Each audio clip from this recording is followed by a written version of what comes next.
Hi అండి. నేను మీ Jhansi's channel నుండి మాట్లాడుతున్నాను. ఇప్పుడు చిన్నపిల్లలకి కూడా ఈ కథ వినిపించవచ్చండి. అలాంటి చిన్నపిల్లల కథ ఒకటి చెప్తున్నాను. మనవలు మనవరాళ్ళు అడుగుతుంటారు కదా కథ చెప్పమని. అలాంటి వాళ్ళకి ఇది చాలా పాత కథే, కానీ ఒకసారి చెప్తాను, వినండి. ఇది కథ కోతి మొసలి కథండి. ఉత్తర భారతదేశంలోని సరియు నది ఒడ్డున ఒక నేరేడు చెట్టు ఉండేది. ఆ చెట్టు మీద కిటకిట అనే కోతి నివసిస్తూ నేరేడు పండ్లు తింటూ హాయిగా ఉండేది. ఇలా ఉండగా ఆ నదిలో మకరుడు అనే ఒక మొసలి వచ్చి చెట్టుపైకి చూస్తూ ఉండేవాడు. కోతి ప్రతిరోజు నేరేడు పండ్లను కోసి మకరుని వైపు విసిరేది. మొసలి ఆ పళ్ళను ఆరగిస్తూ ఉండేవాడు.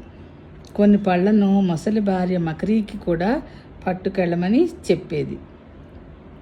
ఇలా ఉండగా తనను కాదని తన భర్త చాలాసేపు తన చెలిమి కోతితోనే గడుపుతున్నాడు అని మకరికి ఒక దుర్బుద్ధి పుట్టి కిటకిటని ఎలాగైనా చంపాలనుకుంది.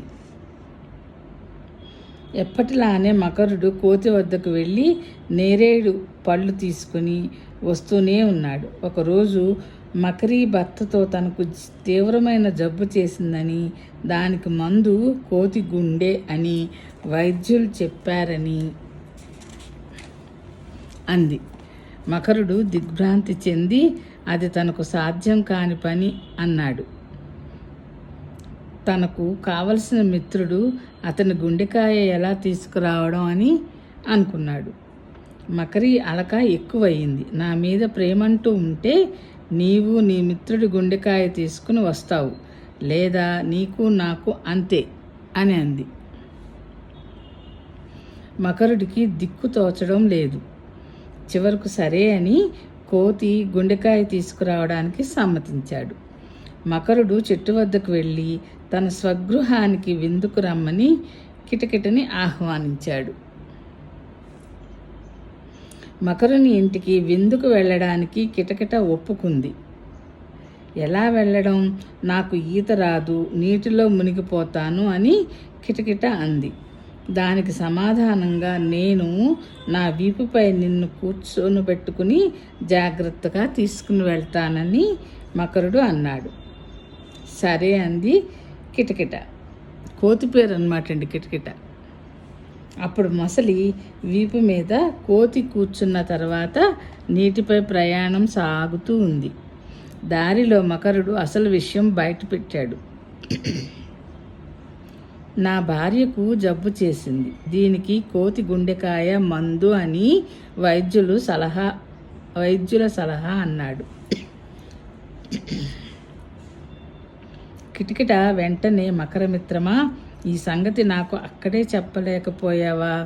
నా గుండెకాయ నీళ్లలో తడిసి పాడైపోతుందేమోనని అక్కడ నేరేడు చెట్టుకు తగిలించి వచ్చాను.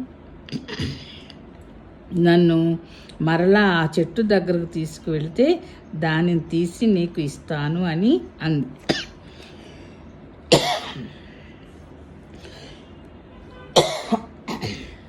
మకరుడు సరేనని తిరుగుముఖం పట్టి ఆతురతో గుండెకాయ తీసుకురావడానికి ఒడ్డుకు చేరుకున్నాడు. ఒడ్డుకు చేరుకోగానే కిటకిట ఒక్క ఉదుటిన ఉరికి గబగబా చెట్టెక్కి, ఓ మిత్రమా, నీవు ఇంత మిత్రద్రోహం చేస్తావు అనుకోలేదు, ఇలాంటి మోసాలు ఇక చెయ్యక అని హెచ్చరించింది. సరేనండి, ఈ కథ మీకు నచ్చితే లైక్ చేయండి, షేర్ చేయండి, సబ్స్క్రైబ్ చేయండి. మీ మనవలకి మనవరాలకి వినిపించండి. ఓకేనా?